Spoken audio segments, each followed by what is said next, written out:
This is Ethnic Stew, a new podcast on race and ethnic relations from the standpoint of parents and grandparents of biracial children. Here are your hosts, John Glavin, J.P. Kendall, and Jill Kendrick.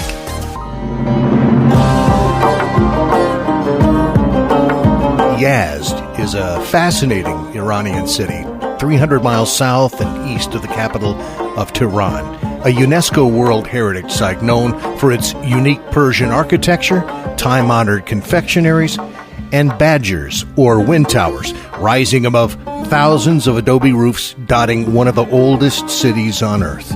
Over 1 million residents call this desert city home. So why did a husband and wife, one an engineer, the other an architect, decide to leave this ancient city of random tea houses and exquisite tile work to move 7,000 miles away to the small town of Manchester, Tennessee? Well, back in the summer of 2015, my wife and I moved to southern Middle Tennessee to be closer to her parents and to our 2 grandchildren. We rented an apartment in Manchester while we house hunted, and that's where we met Omid and Amy. The night I introduced myself was because I was concerned about terrorists. Omid isn't going to be able to be with us. He was in a meeting. He sounds like he is very, very busy. He's very busy. You have no idea. Oh, he's working for this huge company called ASMO. The headquarters is located in Netherlands, and they have offices in Wilton and in California, in San Jose. And your schooling? Actually, I'm third year now. So I'm a student at UConn right now. I started in community colleges here, and both in New Haven and Norwalk, and transferred to UConn last semester. I'm just really excited to have Amy on because I love her family, and we met them. Thank you so much. And it was, 6 weeks before Ava was born? That's interesting how you remember that exactly. Oh, yeah. Yes. Well, I was very pregnant at the time.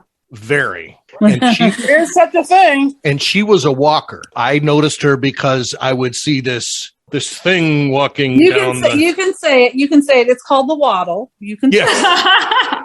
She was out waddling. Okay, yes. You can say it. It's the fact. It's a fact. That's what happened. No, there's not. It's beautiful. No. It's a beautiful thing. It was in July, and so it was really hot.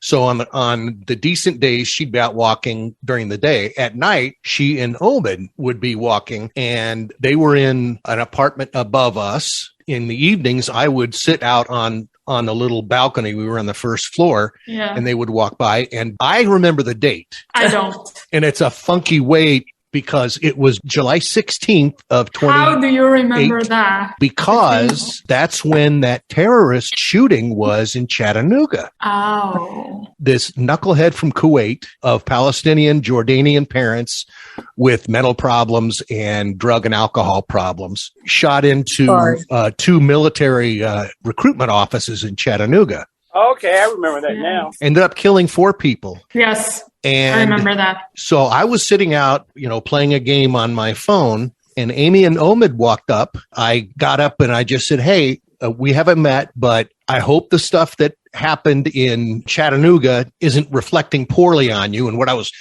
trying to say was, and I was stumbling all over myself, I hope you're not taking shit from anybody, because you ain't from around here. Amy introduced herself, and we became good friends. Yeah. And later on, we became family. Yeah. You and Melinda has been. I cannot describe that. Wow. You have been better than family to us. And both sets of parents have told us that we are family and we are invited anytime. But that's not going to be easy, I'm sorry, because of the political situation. My dad still asks about you guys. Are they planning on coming anytime soon?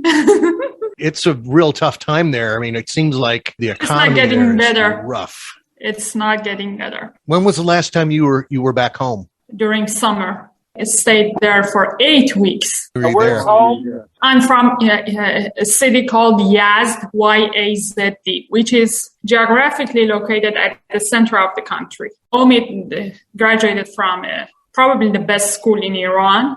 All of his classmates, except 2 of them, Omid and one of his friends, immigrated to United States or Australia or Canada for higher education. So he always thought about that he's left there. he was looking for the opportunity. And I think most of the people like us who come here to United States or to Canada for a better education. That's it. And it's actually the easier way for us. Because nowadays, there's no other way that you can get a visa. Wow. Except you have an admission from a good university. Wow, I didn't know that. I didn't know that either. Yeah. Hey, JP, is there a way you can turn up your microphone? Sure. Usually I keep telling them to shut up, but, you know. Heck, how's that? Is that better? I'm having issues with my Mac right now. I got hacked, and I went in and did a bunch of changing, and I've screwed this, that, and the other.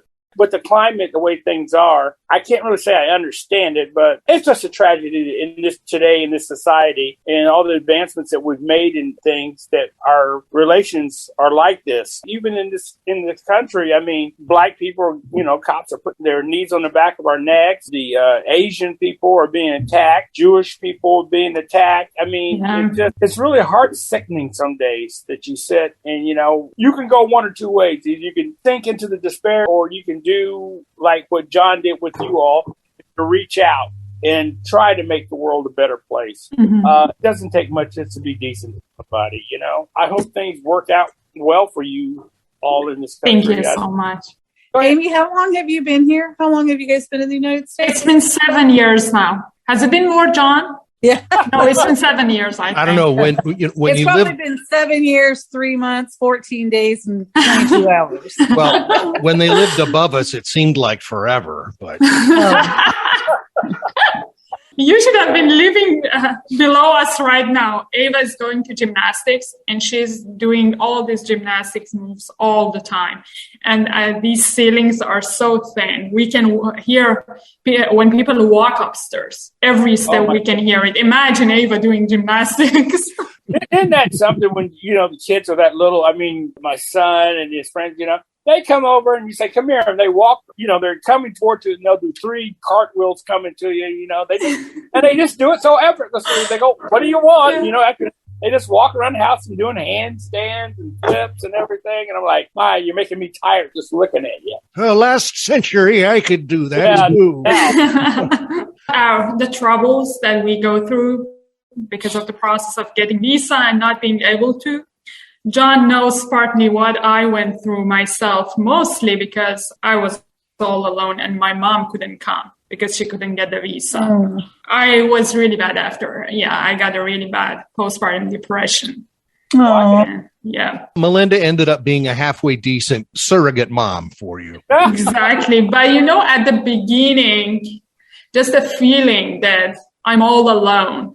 I didn't know that you guys are going to be there for me. You know what, though? I always feel like, I sort of feel like you were exactly where you were supposed to be. They were going to be that family for you. That if you would have been somewhere else, you might not have had the exact same experience, but you were exactly where you were supposed to be at that time. And I don't know if you know Melinda or not. I don't know her. They've never met. Yeah, we've never met. She is the most kind-hearted person ever. I know she likes animals because she married John. So yeah, John won't even let us see her on a Zoom meeting. No. We haven't even been introduced to her. She's got to be a kind woman. Look who she married to.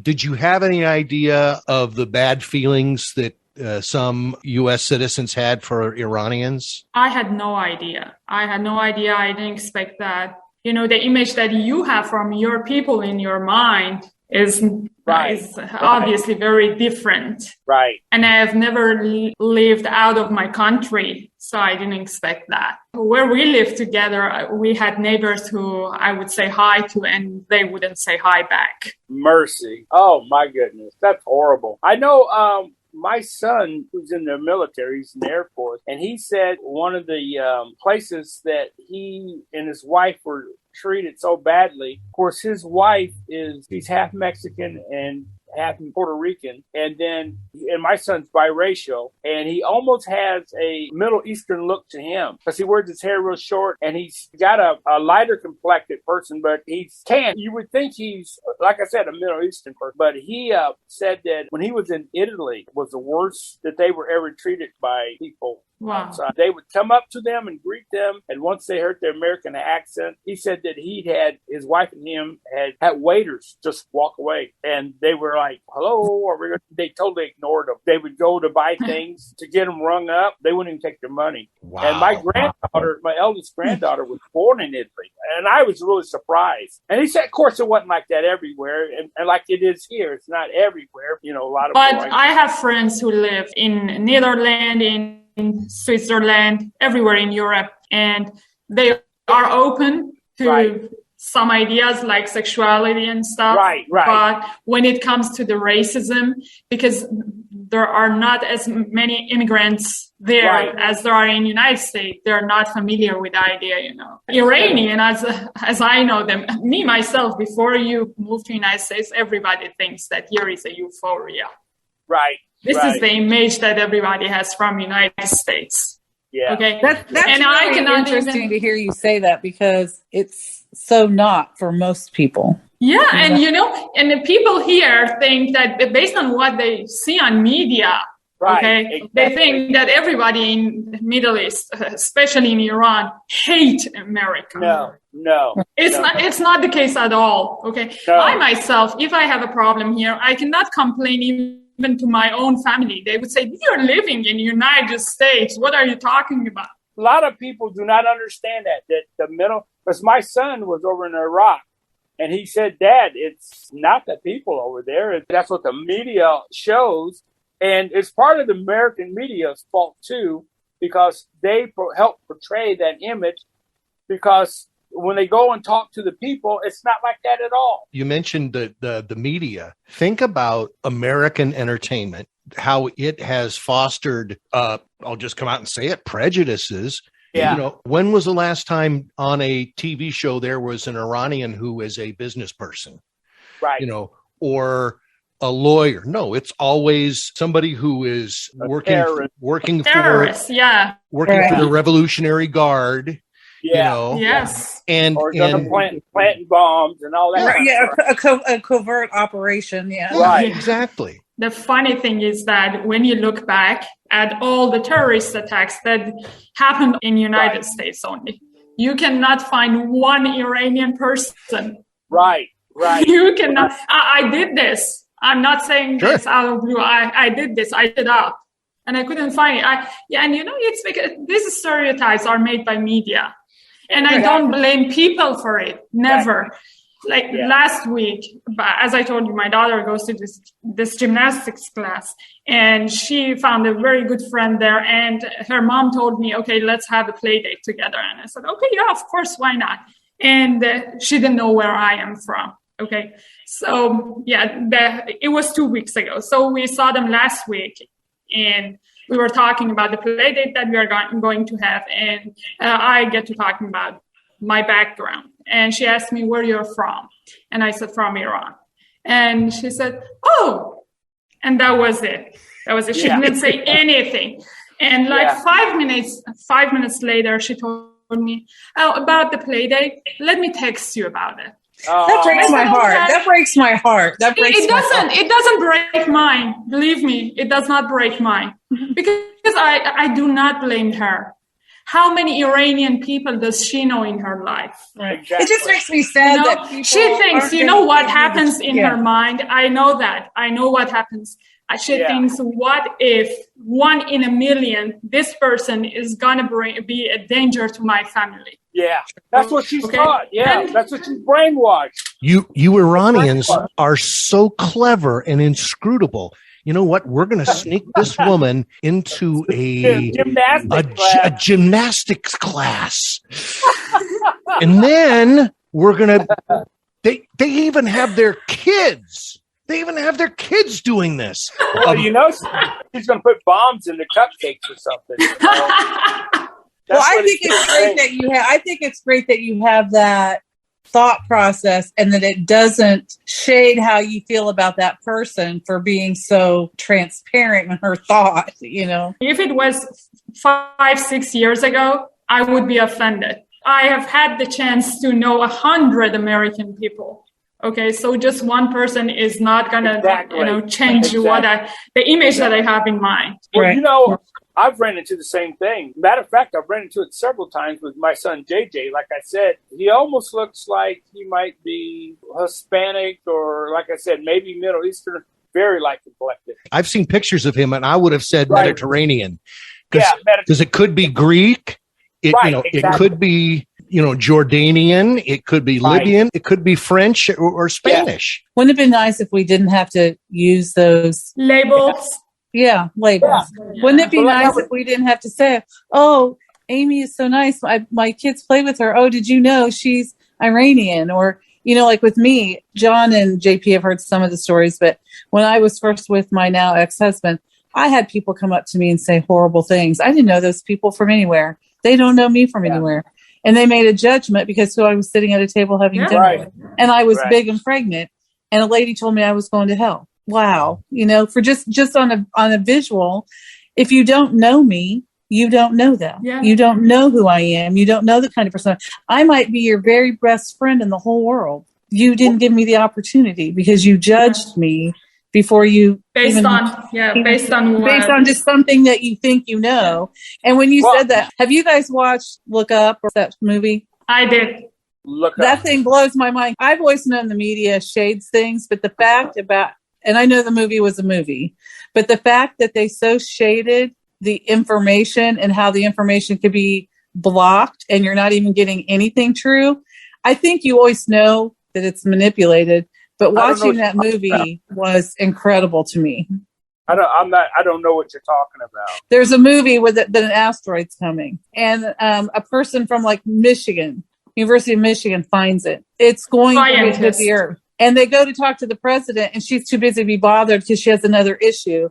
And she says, "Oh, we'll look into it and get back to you." And they're like, "We don't have time." And they try to get on all these news outlets, and everybody makes light of it, changes the scope of what they're trying to talk about in the time they do get the interview.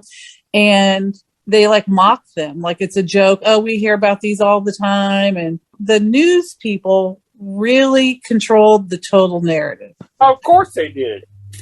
We know it from the political stuff we've seen. We know it. But when you see it on this big screen TV, well, it wasn't a big screen because I was watching on my TV, but it just was bizarre to me. I know it happens, but watching the scope of it was crazy to me and you think all these people just buy into it. "Oh, we don't have to worry. It's not going to hit us." And then they did.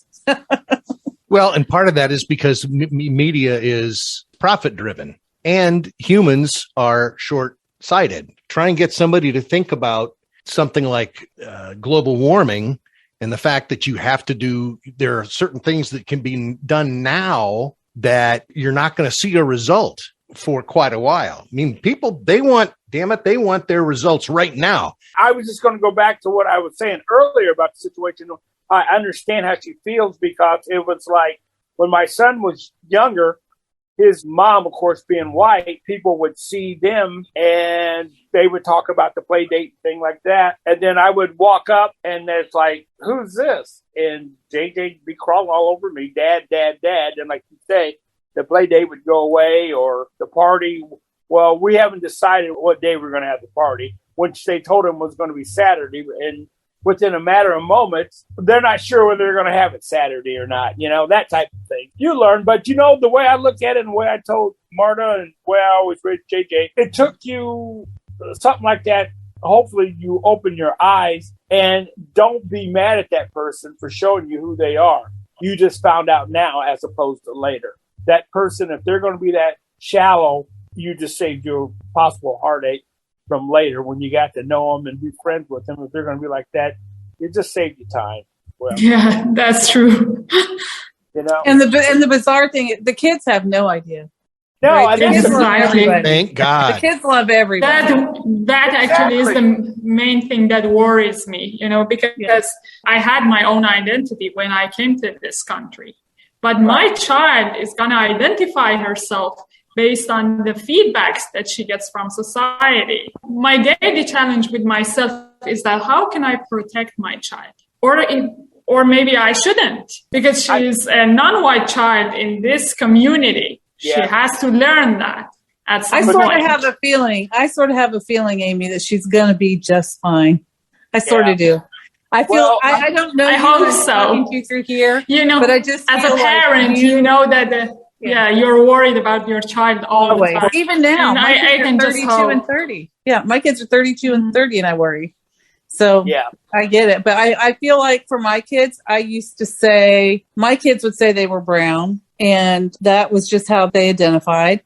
And I would just tell them, you are who you are. You are perfectly made. Right. No matter what, you are perfectly made. No matter what, you are loved. Don't let somebody else define who you are. Yeah. You are you. Perfectly you.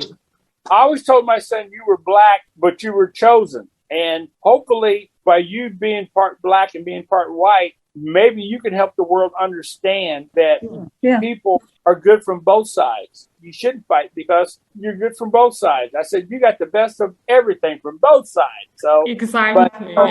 Being proud of yourself is instilling that pride into him. And any child. And that's why I always looked at the thing with children is I think it's everybody's responsibility to try to raise children right. So I always, no matter what, try to give children a positive outlook. And at this point in the conversation, the fire alarm in Amy's building sounded, so we signed off. We'll hear more from her in podcast episode 3. Somebody got word we were having a podcast and they wanted to put it into. That's right. How nice it was that she's just beautiful and so kind and smart. You realize she's a great human. Yeah, she's got a good vibe about her, even looking through this silly thing. And to make a move like that, it's courageous. Exactly. From completely and different backgrounds. World. And then you look at her daughter and her worried about her daughter. And I'm thinking to myself, I have no doubt that child's going to be perfectly fine because she has her for a mother. If your mom is strong and courageous and independent and free thinking and willing to take a risk, chances are your child's going to be that. Yep. Well, and I was telling JP that Omid, her husband, is this gentle man. This was the summer before the girls moved in with us, but they would come to visit. And when Omid heard that they were going to be there, he would say, give me 10 minutes, bring them up. And he had the table set with soft drinks and candies all set. Oh, cool. So there's a guy he's not the wild-eyed, Iranian that Hollywood likes to portray. The more I think about it, the more I think Hollywood really has done for as left-leaning as so many people say they are. They have done an awful lot to harm the way we look at the rest of the world, I think. Oh, really and truly, if you guys get a chance, watch that show. Affected me in a way I did not expect to be affected. I feel like there are a few different kind of storylines going on with it, but I guess I have known that the media does a lot of finagling of information, but to watch it just be dismissed when it's something that everyone needed to know about. But the media is so easily manipulated, and they so easily manipulate on their own. Right. It's funny because I was gonna tell this story when we had Amy on, but she is too young to remember the revolution in Iran. I thought it was interesting that the government has done a pretty good job of erasing certain parts of the 78 and 79 revolution, because I mentioned specific leaders of the revolution who would have been the George Washington of the revolution. Right. She and her husband don't know. We're not at all familiar with the names. Wow. So that's just so sad. But while that was going on, so this must have been in 80, because I was at Purdue, and this is just a classic, to me, instance of how easily the media can be manipulated. I was sitting in the Union, I'm sure skipping a class. Well, I'm surprised I didn't see you there, because that's where I was. Reading the Purdue Exponent, and in the little personals ads, it says, "Come on out against Khomeini tonight at 8:00 at the Fountain." And at the time, I was doing afternoon news on Z96 and going to school. So I called the news director and I said, "I read this. Please don't say anything on the air about it, but I'll cover it." Well, it was a slow news day. He went ahead and said on the air, there are going to be protests on campus tonight, blah, blah, blah, blah, blah, blah, blah. So I get to the fountain at 8:00, and there are probably 50, 75 guys just kind of milling around. And do you remember the Mayer brothers? Yes. Jeff? John and Yeah. Which one was the photographer? I believe John. Yeah. He was a photographer for, I can't remember if it was the Exponent or the Journal Courier, but I recognized him and went up and was talking to him. And I said, I read in the Exponent that this was going on. I said, how'd you hear about it? And he said, I heard it on Z96. Oh, my goodness. So we started polling, and everybody who was there were there just because they heard about it on Z96. Z96, yep. So these guys are milling around and so, well, what do you want to do? I got a six pack. Suppose we should start chanting. And I'm thinking, oh boy, this is really rousing. Yeah. And they're going, they're chanting, Iran sucks, and come out against Khomeini, come out against Khomeini. And somebody brings firecrackers. Oh, God. And they're walking around campus for probably about a half an hour. And then people start making fun of them and they disperse.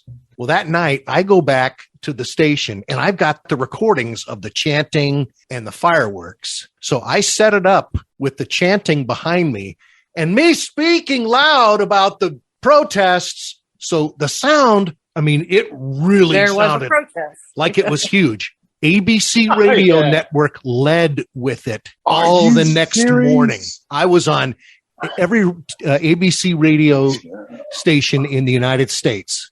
Oh, my goodness. And it was just because of the great sound and because we manufactured the story. Yes. It happens more than what you realize. Yeah. I guess you see the morning people, the morning shows or whatever. I don't know if that's even what I'm liking it to, but whatever I think that kept annoying me about this movie was that they were legitimately trying to get people aware of what was going to happen.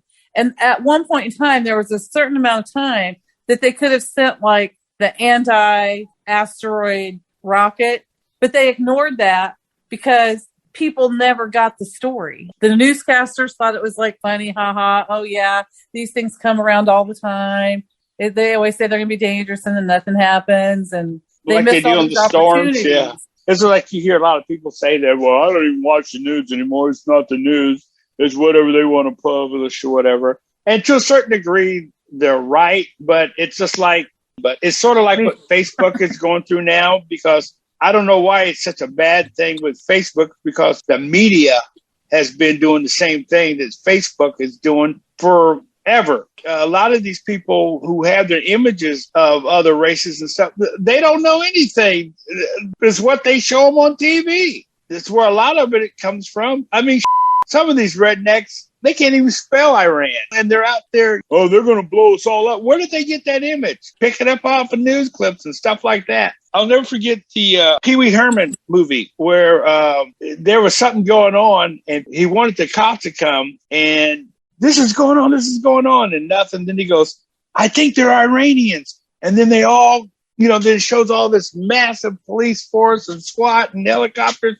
And it's just that type of thing. It's just that type of mentality. And I remember guys laughing about it, but that tells somebody, even in a lighthearted way, that the Iranian situation, it was a bad thing. You can't protect the world from everything, but in that sense where it was supposed to be this funny show with Pee Wee Herman in it, it was just playing up to the climate in the country at that time about how people thought of Iranian people.